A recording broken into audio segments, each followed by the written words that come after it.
Greetings from Colorado. I had the wonderful privilege yesterday of officiating a wedding here up in the mountains.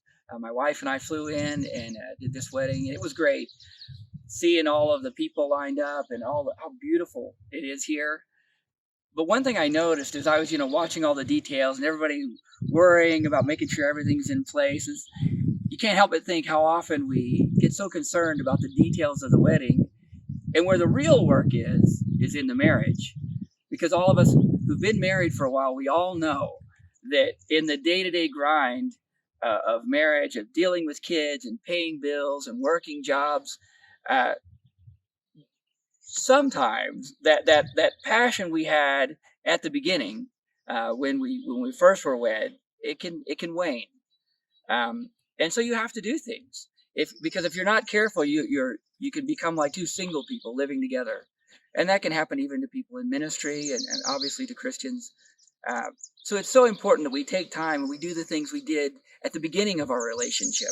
That you take time to date your spouse, and so that's something Yvonne and I have always tried to do over the years. So we take dates where we have someone watch the kids and we go out. We're going to spend time one-on-one so we can have intimate discussions and talk about things that are in our heart. And, and we just really reconnect. And sometimes it's a special trip where it's just moments where we can rekindle intimacy. And as I was thinking about that, I couldn't help but think also of how often that happens in ministry. That so often we can get so caught up in the details and the day-to-day aspect of ministry that we can become separated or distant in our relationship with the Lord. My pastor used to say that sometimes you can get so caught up in the holy place that we forget about the Holy One. And so I want to encourage each of you this morning to do the things you did at the beginning. As John admonished the Ephesians in the book of Revelation, to go back and do the things you did at first. To spend those intimate moments with the Lord, to seek God in your devotional time. Often the passion and fire we see in a ministry is a direct correlation to the amount of passion and fire in the pastor's devotional life. So I want to encourage you guys to just seek God on your own in your day-to-day devotions.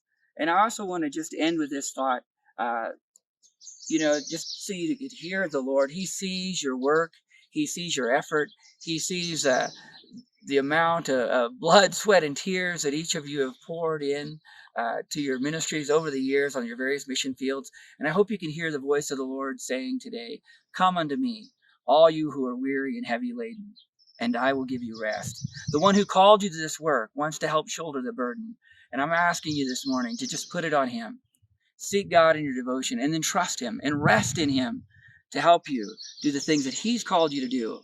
After all, it's his work. God bless you. We look forward to seeing you at the International Conference, July 21st through 25th. Let's reconnect, retool, and refresh together.